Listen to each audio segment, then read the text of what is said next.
There's really no set program for tonight. What we're going to talk about is, I guess, best practices, same as what we did with life skills, in terms of what you folks do in your associations, and we'll try and kind of add as we go along here. And I really appreciate Elizabeth joining us tonight. Traceability expert. I know nothing about traceability because they really haven't implemented it as much in the beef business as they have in the dairy business. I'm going to ask a question to start off with, and it's kind of a reflect. My wife and I run a beef club up here in Renfrew County, so I wonder, do most of you let your members go on Assist Expo and sign up themselves, or do you have a day and do it all for them? Sign up themselves. Sign up themselves? Yeah. Same here. Sign up themselves. I guess my wife's a control freak because she still makes them bring all their stuff and she puts it in for them. So we try to have a night that we help them sign in themselves. And then, but we are encouraging them to do it themselves. And so far, Assist Expo has worked well. Fabulous. Good. Much better than the first year. Yeah, I think the bugs are kind of coming out of it. It's I know I was pretty well deluged with emails and phone calls the first year we did it, and in all honesty, I didn't know a whole lot about it, so I kind of reflected to some of our other leaders that have more experience with it. But yeah, that's what I hear now from most of the leaders, is that it's actually working much better, and from the members too. So that's good to know. That's good to know. And I maybe just add too that Assist Expo, there hasn't been anything change in it this year. Last year we had added in that there was a spot for premise ID, but it's not a mandatory field. The only change this year is if you're entering dairy animals, that premise ID, I understand, has now become a mandatory field. But for the rest of the species or rest of the livestock, it's still an optional for this year. And that's what I understand, Elizabeth, from talking to some of the dairy leaders throughout my region. I guess I should have started it by introducing myself. Sorry, everyone. I'm Cam Krogi, for those of you that don't know me. I'm the coordinator of volunteer support for Region 2, which is the 11 easternmost counties in the province. And so, yeah, that's out of the way. A lot of the dairy leaders are telling me now that's become mandatory, that premises ID. I know I got one myself a couple of years ago, because in order for you to claim a predator kill through the Ministry of Natural Resources or through the township, you had to have a premises ID. So it's really not that complicated to get one. If I figured if I could do it, anybody's capable of doing this. But that's where it started for us as the beef on the beef farm, was that in order to, if you did have a predator kill, you had to have a premises ID in order to claim it. It must be good luck, because after I got my premises ID, I haven't had a predator kill here since then. So that's great. Good luck. Yeah. We're overrun with wolves and coyotes up here, so that's pretty common for us to have issues with predators. So, but yeah, I don't know. Has anybody got any input on how they're starting their clubs, or have you started your clubs yet? Or so we've started ours. We've just done an intro meeting. Oh, sorry, we've just done an intro meeting, and then our next step is to get a nutritionist out from TCO, and that'll be our next meeting, and they'll talk about nutrition in regards to, depends what you're looking for, and when you want your animal at peak. So some of our kids just go till completion, other kids go all the way to the royal. So just determining what they want from their animal and how to get them there in the best way possible. And that's a real juggling, balancing act. It's one thing to feed them to be in good shape for achievement, but then when you're carrying them forward, I know I'm going to speak from my beef background. We see a lot of fat cattle going to the royal because they were pushed to get to achievement, and then it's pretty tough to take pounds off them sometimes compared to putting pounds on them. But yeah, so we see that quite a bit, and I realize that's a problem also with the dairy clubs, and I guess a lot of the livestock clubs, because most of the members are pushing them to have them to an optimum weight or an optimum I guess, phenotype or whatever you want to call it, and up to achievement, and then it's what to do with them after that. But it's always good idea to have a nutritionist in. We tried to get a nutritionist. My background was, but I nutrition years ago, but I've kind of let breed of nutritionists take over because a lot's changed. As my kids really like to remind me, my own kids, that I'm the dinosaur. And so, yeah, there's a lot's changed since then. I'm not sure if anybody has any questions or anything. Is there anything concerning you about livestock clubs or?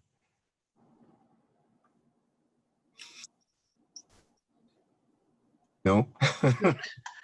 I did happen to see, when we were talking about traceability, a couple of fairs actually. I don't know if they're just jumping the gun, but they put it in premises ID and that for all of the livestock. Stormont Fair is one of them. I know in particular. I actually saw their entry forms, and they've actually put in requirement of premises ID if we are all breeding livestock, from horses to sheep to goats, right through. I think they're probably just jumping the gun because, as far as I know, as you said, Elizabeth, I think the dairy is the only ones that are really required to do that right now. Yeah, for right now, it's pretty much its status quo, the same as it was last year when it comes to traceability. So the only ones that are reporting right now really are the dairy, and the onus is on the owner to do that. Federally, I know we've been hearing for a little while about the proposed legislative changes that are coming. They're still just proposed.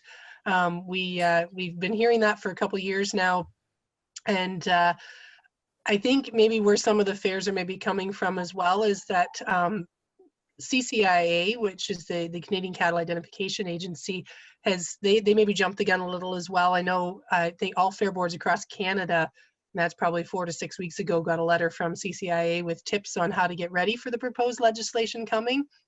But it is just that, it is proposed, and it is still a little ways off. I guess the procedure with legislation, or the process that it has to go through, is that once they have to publish it first, and it's called the Canada Gazette. That's the federal publication. And once it's published in there, then there's a 75-day comment period after that. And then from there, they take that feedback, and then they'll create their final legislation. So I know the office manager with the Ontario Association of Ag Societies met with, I believe it was they actually met with the Federal Minister of Agriculture. And at that point, and that's probably 4 to 5 weeks ago as well, they're looking at probably late 2019, winter of 2020 is what they're now looking at. So for this show season, it's like I said, it's status quo. It's the same as what it was last year. I guess our biggest piece of advice from 4-H is to make sure that your 4-H members have their animals, that they are properly identified when they leave the farm to go to any show. And that hasn't changed in the last couple of years, but I think what we're going to see is maybe more fairs that are going to be more diligent at checking that and making sure. And really, it's the law that they can't leave their home without that proper identification. But we do know that unfortunately they do lose tags in transport. They can catch an ear in the trailer, or do a number of things. So probably it is best to make sure that you check with the venue that you're going to. Most likely it's an agricultural fair, but it could be it could be an East Gen show, Brightspan show. Right. There's a number of shows out there, to check with them just to make sure what their policies are. For a number of fairs, they will likely have it printed in their fair book, but if they don't, check ahead of time and just make sure, check in with them what their procedure is going to be, just so that your members know what to expect when they come to the facility. Because like I say, there probably will be more fairs that are doing that checking this year than there have been in the past. Because fairs know as well that this legislation, it is coming. It's just more or less a matter of when. And with a federal election coming, that may throw a wrench into things as well. So, yeah, our advice from 4-H right now is that just make sure that your members understand the importance of animal identification, and making sure that they have that identification when they leave to go to whichever show it is that they're going to. I've heard some of the livestock truckers down here are quite concerned with the new legislation with traceability being stopped en route to actual fairs.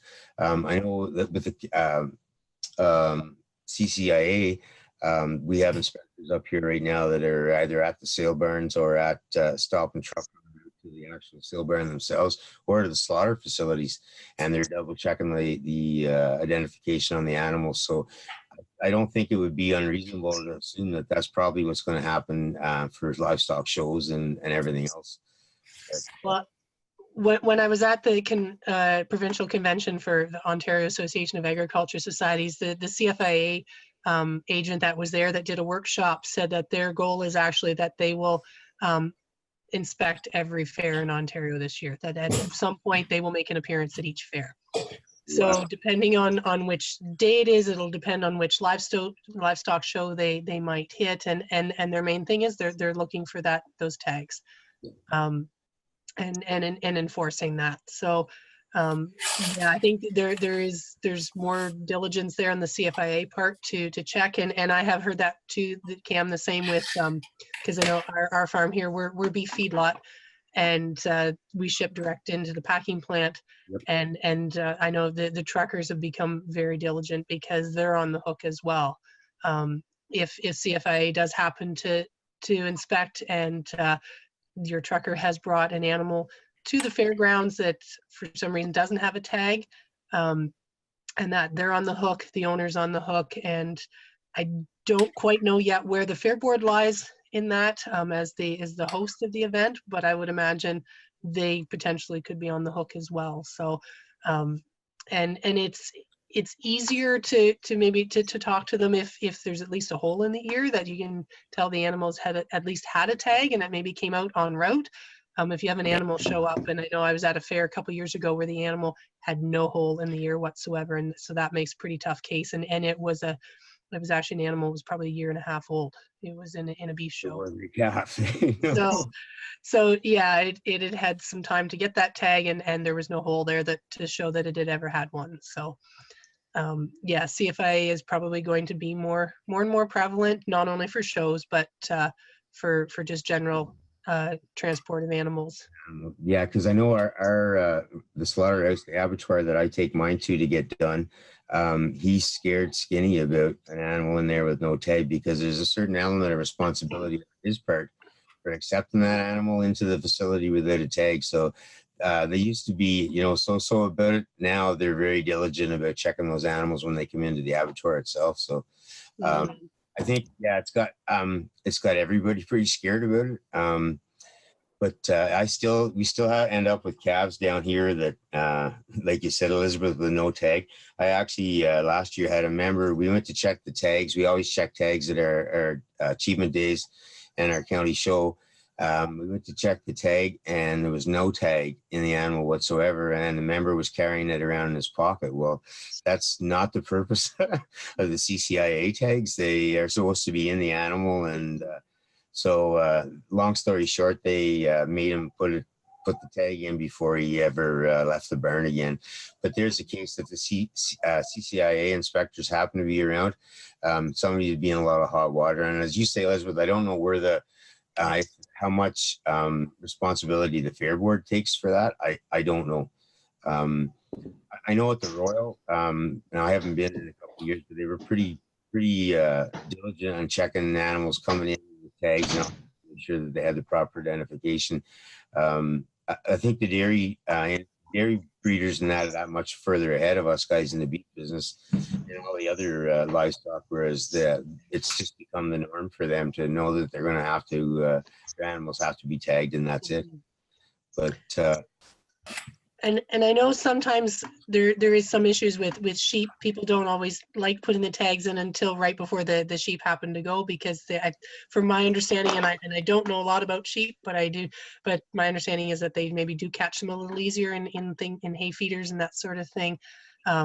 So sometimes there are some issues there with the sheep. They get it right before they leave, which is fine. but sometimes that gets missed. So Yeah, you have to and- remember to and- put it in. yeah, and that and making sure that the right number goes with the right animal, just because they have registered that animal by the June 1st deadline, but the animal doesn't have the actual tag in its ears. So making sure that the right animal gets the right tag before they go to the show. And that And was, oh, go ahead, Elizabeth, sorry. so I was just going to just kind of going back to talking about transport for a minute too. I know with CFIA, the other thing too is that if you do show up at a show and you do find the tag in the trailer, with CFIA you can't take that tag and put it back in that animal. It's just when we ship cattle to the packing plant, even if the trucker did find the tag in the trailer, it doesn't matter. They've deemed that animal showed up without a tag. So yeah, so they unfortunately they do have some fairly strict rules, and I do understand that why the need for a traceability program in Canada. We do need that in order for our agriculture industry to be able to work on a global market. It's just kind of some of the process and what their proposed protocol and layout of this program is going to look like, because if the proposed changes go forward, it is going to look very different next year. Right. If they goes forward, because the onus goes from what they're currently proposing, and like I say, this is just proposed for now, but what they're proposing is that the onus will be on the owner, or sorry, on the venue to report rather than the owner. So what they're proposing is that the fair boards will have to do the reporting if that's the venue that they're coming to, and that's the premise ID or the premise that they're coming to, that the fair board will have to report, and then the owner reports when the animal comes back home. So every time there's a move in is when the reporting happens, and it's the venue that they're moving into. So depending on what goes forward, and I think we'll try and make sure too that when the proposed changes are published and we do go into that comment period, that we do let people know that we are in that comment period, so that we can hopefully get as much feedback into the federal government as possible, just because it is a lot on our volunteer agricultural societies to have to take that on.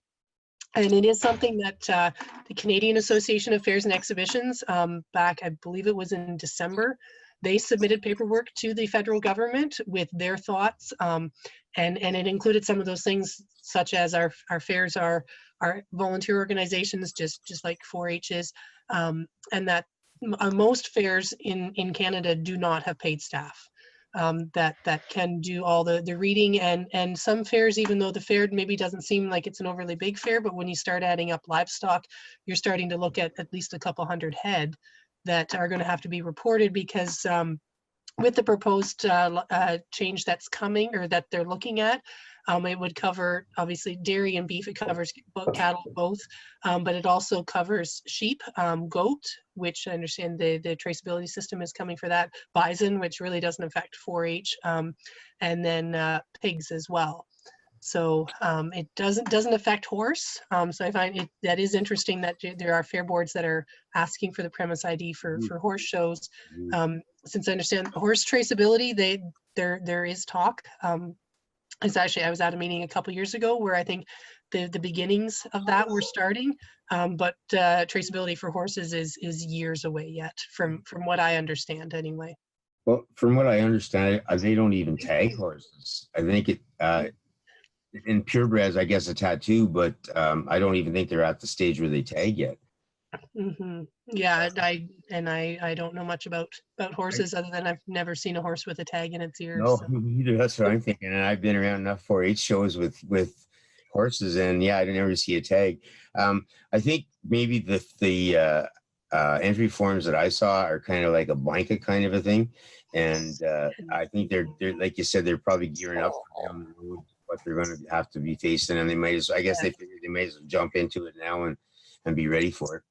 Yeah, with the proposed legislation, if it does go forward as it's being proposed right now, from what we've seen, bits and pieces over the past year, the host venue of the event will have to collect from each animal that shows up the animal's ID number, the premise ID or the premise that the animal is coming from, as well as the trailer plate number of the vehicle, whether it's truck, trailer, whatever it arrived on, that information as well.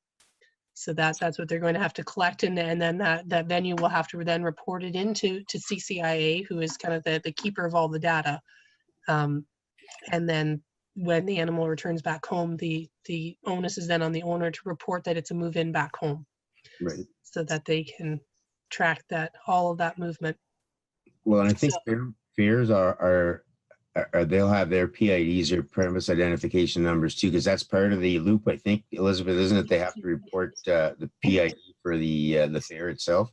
Yeah, and every fair in Ontario, the last I heard, there was only 2 fairs left in Ontario that didn't have a premise ID number, and those 2 fairs don't have any livestock at their shows. So one thing we do have on our 4-H Ontario, on our livestock page, there is a link to the Ontario Association of Ag Societies website, where it lists all of the fairs in Ontario and their premise ID numbers, so that you can help your 4-H members ahead of time to look up the premise ID of where they're going, if it is an agricultural fair.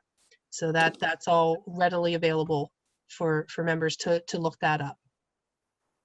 It's kind of a change for because we were kind of the keepers of the gates in 4-H Ontario when it came to identifying animals, and that originally a few years back, and now basically it's taken out of our hands for animal identification and rests with the CFIA. Yeah, so really 4-H's role in this is more of an education role, and that in making sure our members understand the importance of animal identification and what is going to be done with that information and how it fits in Canada's traceability program. Really 4-H itself, I know I've just at a few different workshops I've been at, there's been talk of, well, if an animal loses a tag, then 4-H has to replace it. And really 4-H doesn't have any part or any role in that sort of thing. All of our role is education, so that our members understand when they go to whatever venue it is that they're showing at, that they know what they're going to expect. But for right now, like we said, dairy, the onus is on the owner of the animal to report movement. And like I say, going forward, it's proposed, and and like I say, that's all it is for now. And we've been hearing for probably at least 1.5 years now that this is coming. So we thought we don't want to get too excited just yet until we know what it's actually going to look like. And when it does get rolled out, we'll make sure that through 4-H that hopefully that we have that education piece there and up-to-date information on our 4-H livestock webpage to make sure that we keep everybody abreast of what the latest is. And that's where we'll also have the link for, say, things like the if the proposed legislation is published in the Canada Gazette, or when it is, that we have that link there, so that that people can go and check it out. See when it becomes legislation or not. Kind of this way that the rabies thing kind of was rolled into, because the first original output for about rabies was that everybody had to be vaccinated, but then they kind of softened the rules up about that. I don't hear as much talk about the rabies issue as amongst my 4-H leaders as I did 1 year or 2 ago. I think this still the status quo as far as I know.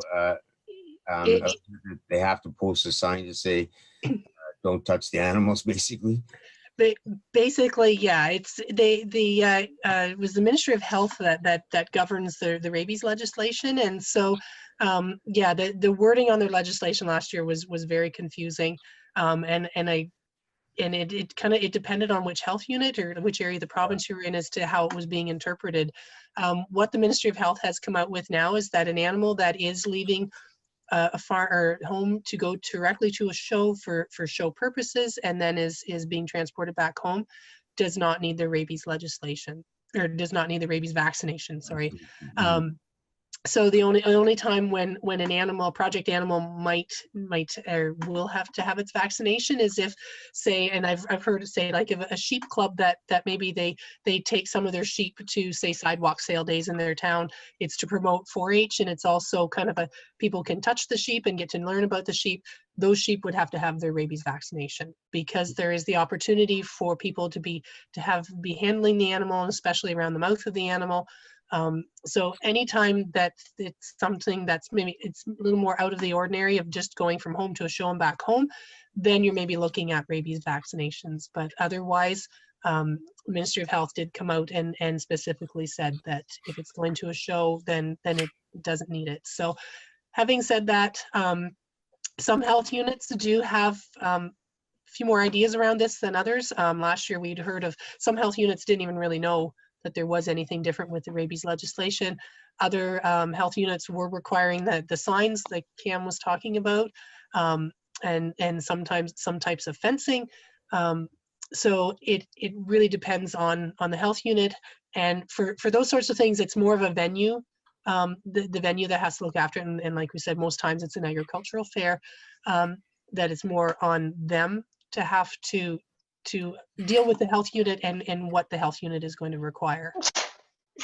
Yeah, and I know our own health unit in Renfrew County, basically, they were happy with just the signage to say that these animals are not vaccinated, or they, not just the animals, because there is the potential risk of rabies.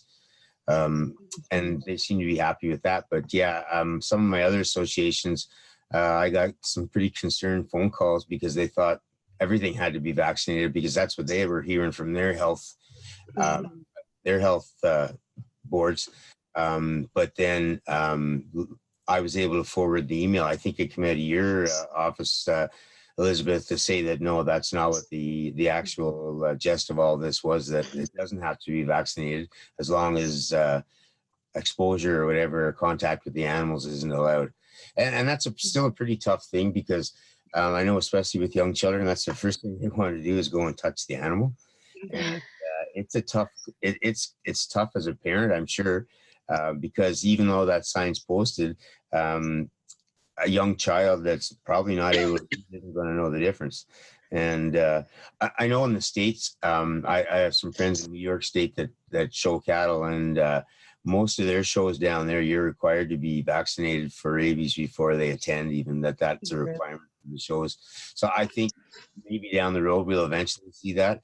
I've never priced to get the vaccination for rabies, but I know some that have done it, and they said it really wasn't that expensive to get it done. So maybe that's down the road we'll see some more movement towards that. Yeah, and yeah, like you say, yeah, down the road we might be moved to that, and as well, like you said, it depends on the health unit. I know, I could just speak with our own fair here in Perth County. We'd actually heard from the health unit the week of our fair that because with our cattle shows there.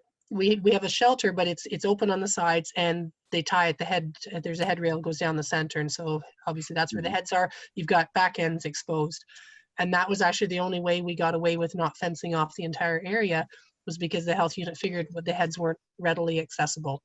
Yeah. So otherwise we would have had to last minute start fencing off our entire livestock area, which I know for fair boards is a little bit of a conundrum in the fact that fair boards, part of their mandate is agricultural awareness, and then we turn around and we fence everybody away from the animals that we want them to learn about. So, yeah, I like Cam said, I can see maybe down the road that might become law that animals will have to have their vaccinations, but for right now they do not. It's and then like you say, Elizabeth, we try to 4-H's mandate and the Fair Board's mandates are to increase agricultural awareness, and then all of a sudden we're shutting the contact off with the animals. Yeah, I haven't heard any more. It just seems to be, I guess, the status quo for now. I haven't heard any more. I haven't heard any rumblings, and usually if there's something going on, I usually hear from somebody somewhere. In my associations that there's yeah, and as 4-H we haven't seen anything lately either. No, So it's, hopefully, yeah, no news is good news. That will just carry on. And last year, when the legislation was first talked about, it was at the convention for Ontario Association of Ag Societies, and there was nothing there this year, and nothing that came to us before the Okay. 4-H Ontario conference either. That's good. That's good. Mhm. Yeah, it's unfortunate because I think again the brunt of the if we do get to the point, well, even now, by having to post signs, a lot of the onus is on the agricultural associations, and Yeah. I know from our local ag associations, and I'm sure you can support that too, Elizabeth. There's not a lot of funding there in order to or a lot of money there to cover a lot of that. Yeah. My concern is if they get to the point that they have to be vaccinated, who's going to check those animals to see that they have their vaccination? That's Well, and I know that was actually a question that came out of our 4-H Ontario office last year when this first came out. That came from Lindsay and myself. Lindsay was our livestock coordinator, our programming coordinator that looked after livestock, and that was actually one of our questions: was how is this going to be enforced? Because we weren't sure what their plan was, and we found out that I'm not sure they had a plan as to how it was going to be enforced. So we never really did get an answer on that, but we did finally get the answer that show animals were not going to need their vaccinations unless they were going to be directly involved with the public in some other capacity. well, I think they kind of had the cart before the horse there, because I don't think they ever thought about enforcement or who was going to enforce it when that actually came out. And I think that scared a lot of health boards because they realized they were probably going to be one of the ones that was going to have to do the inspections or whatever, or at least verify that the animal was vaccinated. Mm-hmm. Yeah, exactly. I think, and I think it came out without, and a lot of the health units, because it was first announced in February of 2018 at the Ag Society convention in Toronto. A lot of health units, because it didn't become legislation until July 1st of 2018. A lot of health units didn't even really start looking at it till July 1st. And we know that by that point, we're starting into fair season. In fact, there's a few fairs have already happened, and there's some in July, and then you really get into the thick of things with August and September fairs. So I don't think health units really weren't well equipped last year to know how to handle it either. I think you're right. I think, I think their governing bodies were making the decision on this, but they really didn't feed it down to the local health boards or health associations. Has anybody on the call had anything to do with rabies in terms of at fairs or posting signs or anything like that? No. Our fair in Ancaster just has signs posted up in our buildings. Mm. Yeah, and I think that seems to suffice. I haven't heard of any fairs. I think that's kind of the norm now for fairs is to post a sign. And I'm really not sure where the liability rests there. If somebody did contact rabies, is it the association? They're the fair that's actually responsible, or is it the owner? I'm not sure where the liability lies there, and I think that's something that still has to be kind of decided out of all of that, because as I say, our just fair boards and fair associations are hard enough done now. They don't need any added stress added to it.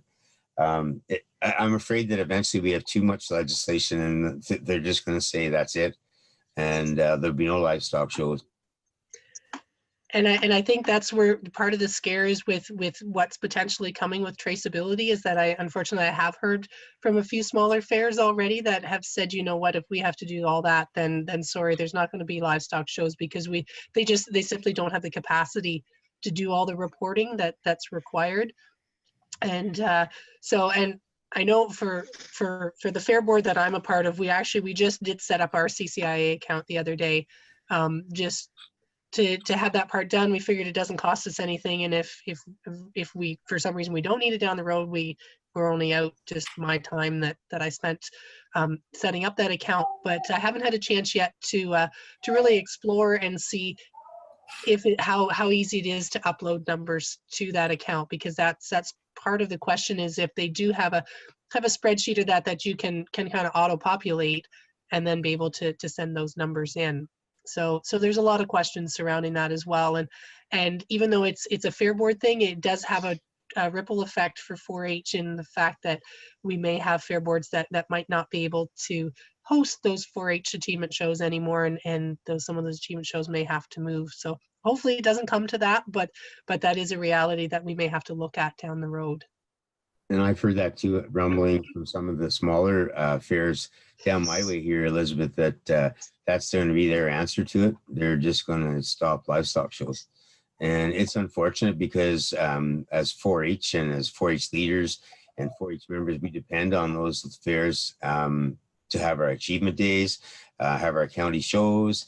So yeah, that's a really sad situation if that's what we're going to be facing down the road. I hope that's not where we get, but you never know.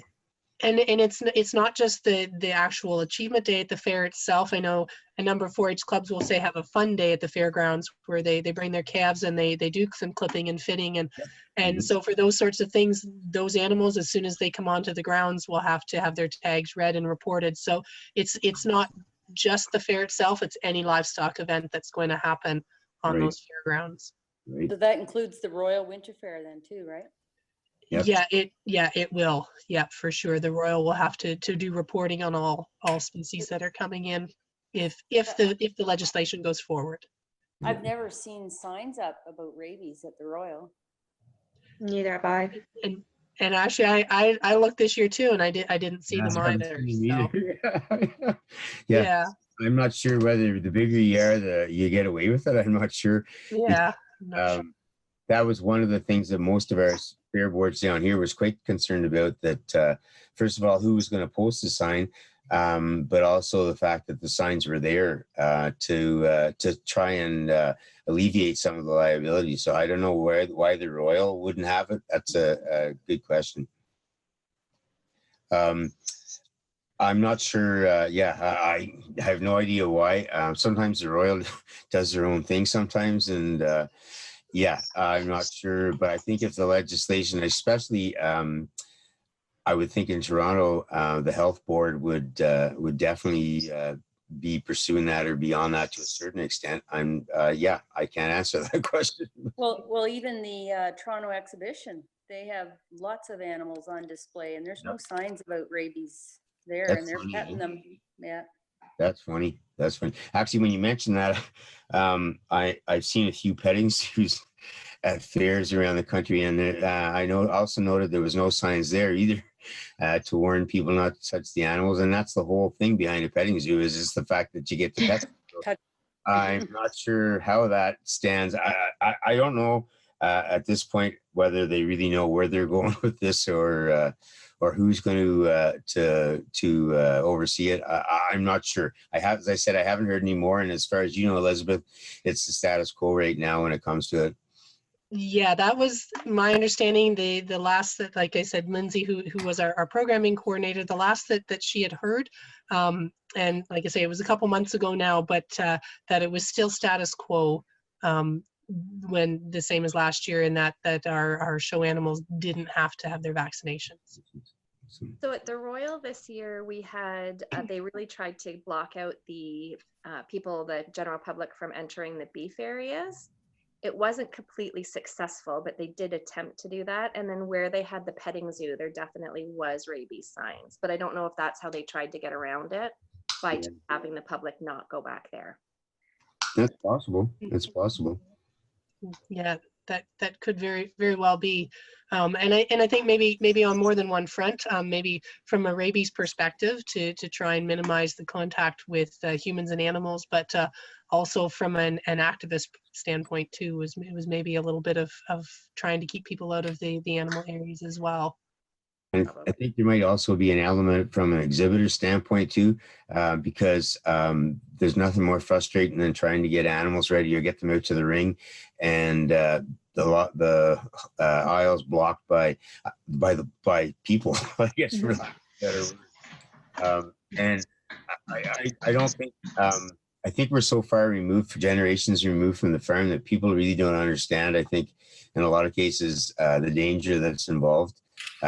I still see parents with strollers, right up behind a beef animal. And I don't even go up behind a beef animal if I can avoid it, because you never know what's going to let loose. And I've actually made a point of watching that. And if a tail ever did kick that child in the stroller right at the level that it's going to get it, because they're just at the right height in a stroller to get an awful kick. And I think maybe that's some of the reason too. I know in our local, our county show, we actually used a few years back, Kubota actually sponsored the beef and dairy clubs. It was called the Road to the Royal. And we actually took some of the funding as an association and installed gates in front of our 4-H barn so that there's not access. The public doesn't have access during the show to be in touch with the 4-H animals. The actual area is blocked off. So perhaps that's some of the reason behind the Royal doing that too. When I have everybody on the call here, this might be a broken record from your coordinators of volunteer support, but please be sure to have your members fill out the participant agreement forms. I'm still running into that quite often down in my area with clubs that don't have participant agreement forms filled out for their members. And by looking over the participant agreement form, there's a whole wealth of information there in terms of contact, allergies, the media release, the photo release form, different things like that. And one of the big ones is the code of conduct. And I had a situation down here in East Ontario last year where we actually have 4-H parents, very similar to hockey parents. Parents, anyone under 18 years old has to have their parents sign the code of conduct, and that is enforceable on the parent also. Unfortunately, when we went to deal with the parent, that club didn't have participant agreement forms filled out for their club. So there's nothing we could do from a 4-H Ontario standpoint because that code of conduct had never been filled out. So please be sure, not only for that reason, but for a lot of other good reasons in terms of contact, medical information, to have your members fill out the participant agreement form. And we carry ours in a binder all the time with our club. My wife usually has them with her all the time. And that also counts for the volunteers or the leaders also. You should have a participant agreement form in that binder, because knock on wood, we never had to use it, but if you ever did, it's that quick access to the information. That was my rant about participant agreement forms. I know it had nothing to do with livestock, but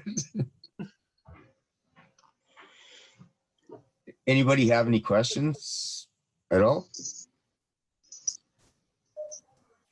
Or any challenges that came up this past year within any of your livestock clubs, whether it was with your members or with showing or even just dealing with the general public?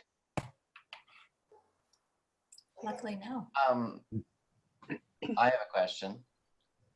It's with regards to the code of conduct and how to deal with hockey parents. Just not that I need to know that example, but I might have run into that, and I would be interested to know how this could support myself in a situation like that.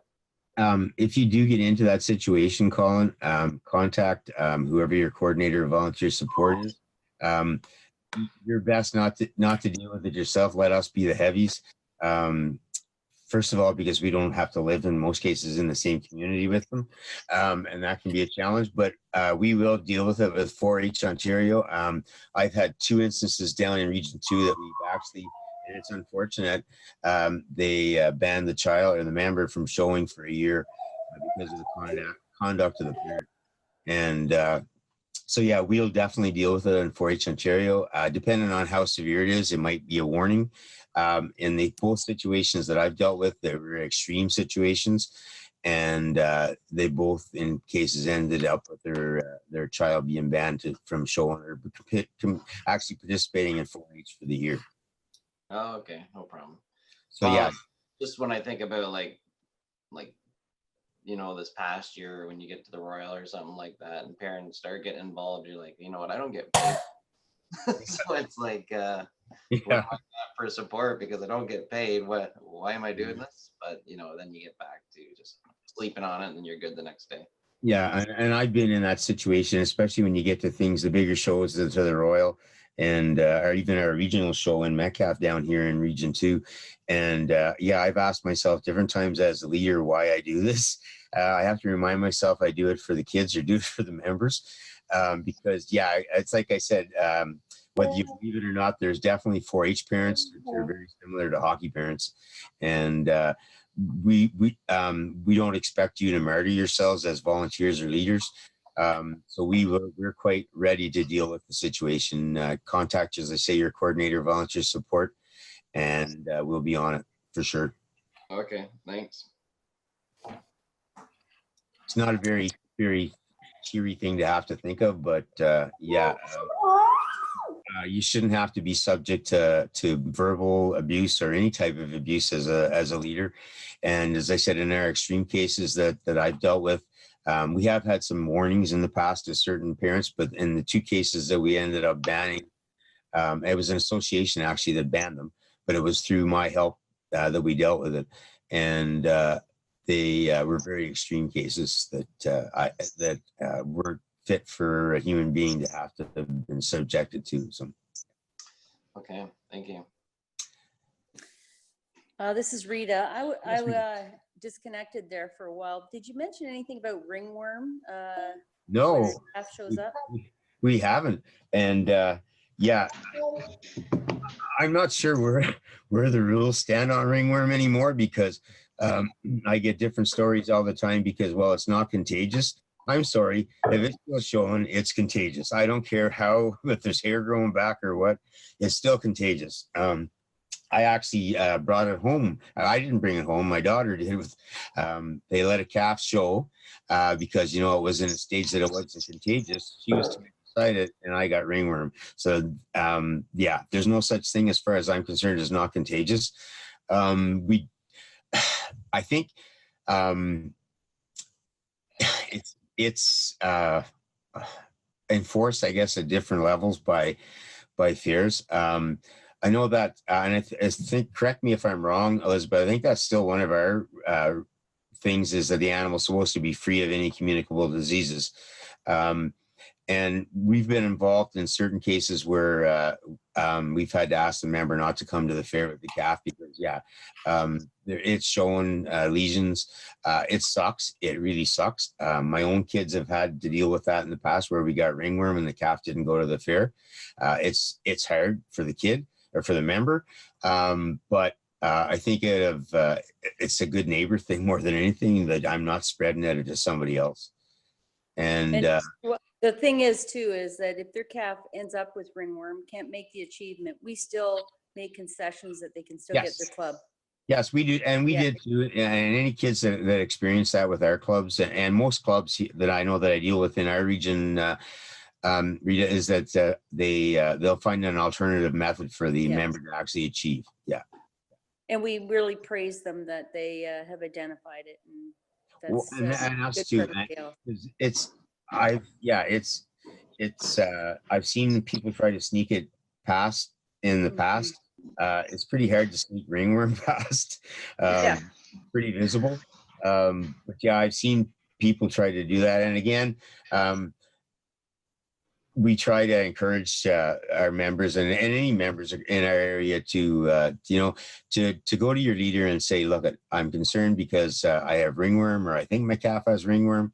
What do I do? And in most cases, we'll say, leave the calf at home, and we'll find an alternate method for you to get your achievement done. And that's right. That's what we do too.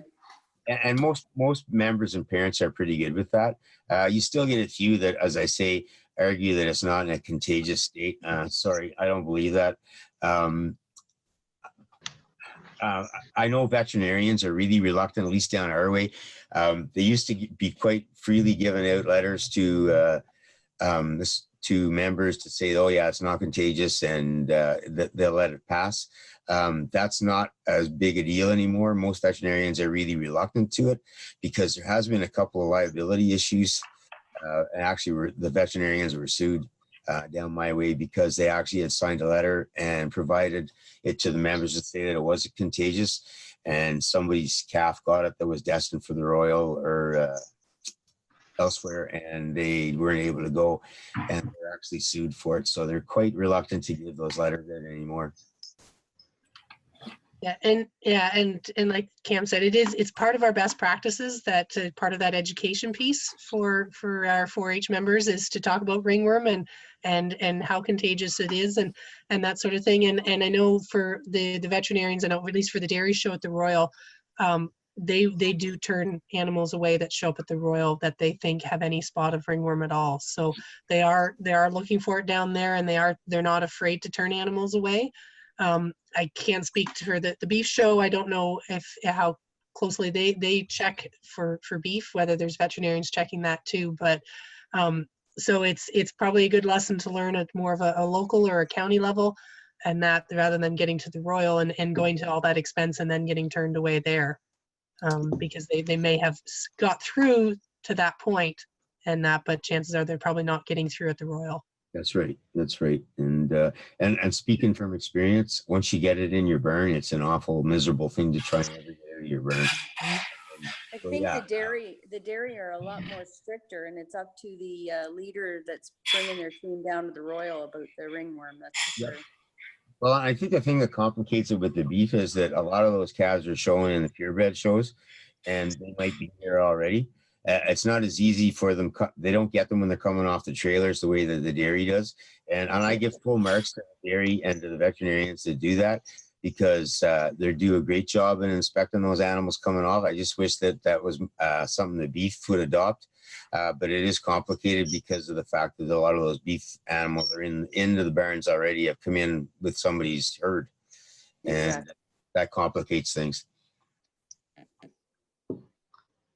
What's the stance on warts? I know last year we had someone who, because under some fairs it classifies warts and other fairs it doesn't, and so they registered their animal already, and then like a couple months in they got warts, so that would have excluded them from all shows, and since they already registered that animal, they can't change their animal, so then they had to be more exclusive on like what shows to go to, and some would let them in, some wouldn't, and it took a long time for this animal to get it out of their system.